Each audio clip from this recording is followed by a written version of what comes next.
The greatest tragedy in human history wasn't the fall of an empire or the destruction of a city. It may have been the disappearance of knowledge itself. Imagine waking up tomorrow to discover that every university, every scientific discovery, every masterpiece of literature, and every digital archive had simply vanished. Thousands of years of human knowledge erased forever. It sounds impossible, yet more than 2,000 years ago, something hauntingly similar may have happened. On the shores of the Mediterranean stood a place unlike anything the ancient world had ever seen. It wasn't built to worship kings. It wasn't built to wage war. It was built for one purpose alone: to preserve the knowledge of mankind. Its name was the Library of Alexandria. For more than 2,000 years, historians have searched for the truth behind one of history's greatest mysteries. What really happened to the greatest library ever built? Was it destroyed in a single catastrophic fire? Or did it slowly disappear through centuries of war, politics, and religious conflict? To answer that question, we must travel back to 331 BC. Alexander the Great had conquered much of the known world, but before leaving Egypt, he founded a city that would outlive his empire: Alexandria. Strategically positioned on the Mediterranean coast, it quickly became the meeting point of Africa, Europe, and Asia. Merchants arrived carrying silk, spices, gold, and something even more valuable: knowledge. When Alexander died, Egypt came under the rule of Ptolemy I Soter. Unlike many rulers who measured power by the size of their armies, Ptolemy believed the greatest empire was one built on ideas. His vision was unlike anything the ancient world had ever attempted. He wanted to gather every book ever written: Greek philosophy, Egyptian religion, Babylonian astronomy, Persian science, Indian mathematics. If knowledge existed anywhere on Earth, he wanted it in Alexandria. And so began one of the most ambitious intellectual projects in human history: the Library of Alexandria. But this wasn't simply a library. It was the world's first great research institute, a place where philosophers debated the meaning of existence, astronomers mapped the stars, doctors advanced medicine, and mathematicians changed the future of science. For a brief moment in history, the brightest minds on Earth worked together under one roof. None of them knew that one day, all of it would be lost. The Library of Alexandria was unlike anything the world had ever witnessed. It wasn't simply a place to store scrolls, it was a living machine of discovery. Every hallway echoed with debate. Every chamber held ideas that challenged the limits of human understanding. In an age when most people would never learn to read, Alexandria became the beating heart of knowledge itself. Imagine walking through enormous marble corridors lined with wooden shelves, each filled with carefully rolled papyrus scrolls. Lamps burned day and night as scribes copied manuscripts by hand, preserving stories, scientific observations, and philosophical ideas from every corner of the known world. The air smelled of ink, papyrus, and burning oil. Every room carried the quiet sound of minds at work. This wasn't a place where people came to memorize information. They came to change the world. Some of history's greatest thinkers walked these halls. One of them was Euclid. Known today as the father of geometry, Euclid transformed mathematics forever. His work, Elements, became one of the most influential textbooks in human history, teaching geometry to generations of students for more than 2,000 years. Another brilliant mind was Eratosthenes. At a time when many believed the world was impossible to measure, he achieved something extraordinary. Without satellites, without airplanes, without modern instruments. Using nothing more than shadows, mathematics, and careful observation, Eratosthenes calculated the circumference of the Earth with astonishing accuracy. His estimate was remarkably close to the value accepted by modern science today. Inside the library, discoveries like these weren't considered miracles. They were expected. Knowledge had become the city's greatest currency. Then there was Archimedes. Although he spent much of his life in Syracuse, many historians believe his work and ideas were closely connected to the intellectual community of Alexandria. His inventions, mathematical theories, and engineering principles would influence civilization for centuries. Every scholar built upon the discoveries of those who came before. Every scroll represented another step forward. The library wasn't preserving the past, it was creating the future. As Alexandria grew richer, its influence spread across the ancient world. Merchants didn't arrive carrying only gold and spices anymore. They brought ideas, languages, cultures, scientific observations, religious texts, poetry, medicine, astronomy. Every ship entering the harbor became another opportunity to expand humanity's understanding of the world. Ancient accounts even describe royal officials searching incoming vessels for valuable manuscripts.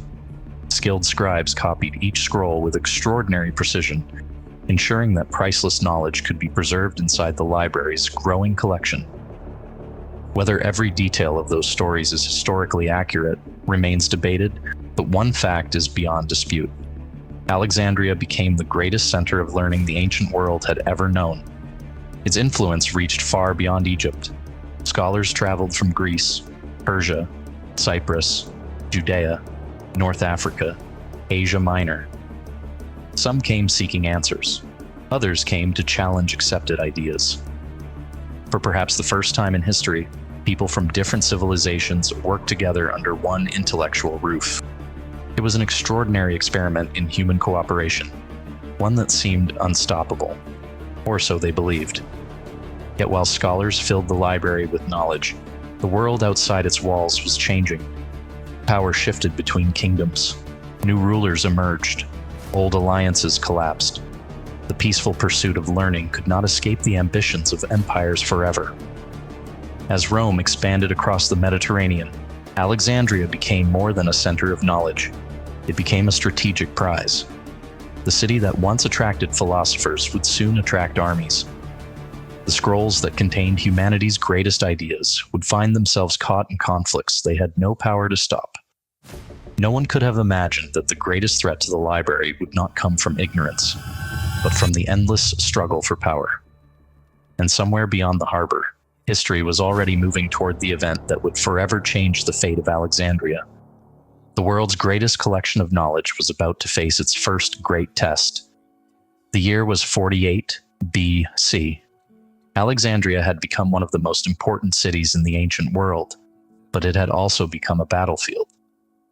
Julius Caesar arrived in Egypt during a bitter civil war between Cleopatra VII and her brother Ptolemy XIII.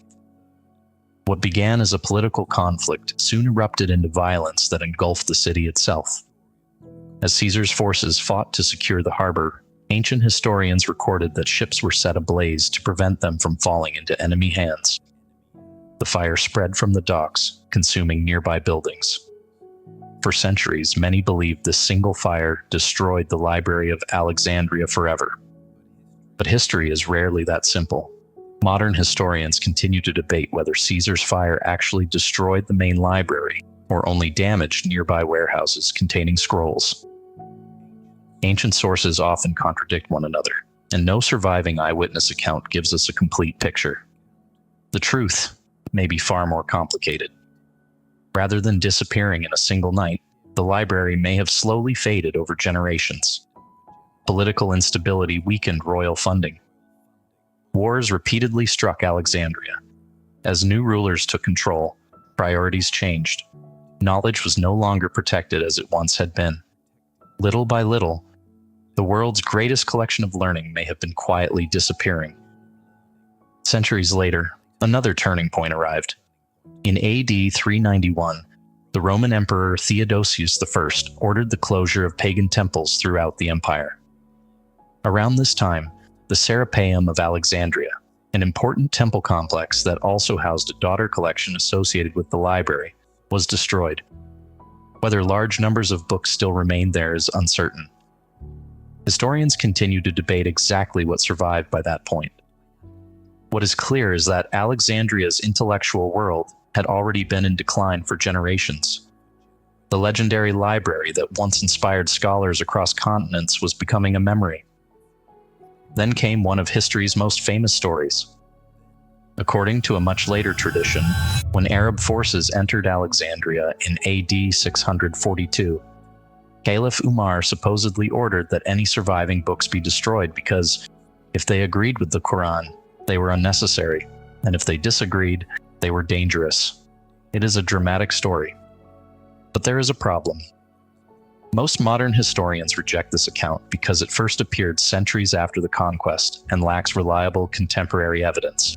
In other words, there is no strong historical proof that this event happened. Sometimes, the most famous story is not the true one. Perhaps that is the greatest mystery of all. We know the library existed. We know it transformed the ancient world. But we may never know exactly how it disappeared. Some believe it died in flames, others believe it died from neglect. Some argue it was destroyed by many different events over hundreds of years. History has left us fragments, not certainty. Imagine for a moment what may have been lost. Scientific discoveries made centuries before their time. Philosophical works that challenged everything humanity believed. Medical knowledge that vanished before it could be passed on. Poetry, history, maps, languages, entire civilizations whose voices may have been silenced forever. How different would our world look today if even a fraction of those missing scrolls had survived? Would science have advanced faster? Would forgotten inventions have reshaped history? Or would humanity still have followed the same path? We'll never know. Today, the original library is gone. But in 2002, a new chapter began. Near the ancient site, Egypt opened the Bibliotheca Alexandrina, a modern library inspired by the spirit of its legendary predecessor. It serves as a reminder that while buildings can fall, the pursuit of knowledge can endure across generations. It is not the ancient library reborn, but it is a tribute to an idea that refused to die. That knowledge belongs to all humanity. The story of the Library of Alexandria isn't simply about a building, it's about civilization itself. Empires rise, empires fall, kings become legends, cities turn to ruins. But knowledge is humanity's greatest inheritance, and every generation has a choice, to preserve it or to let it disappear.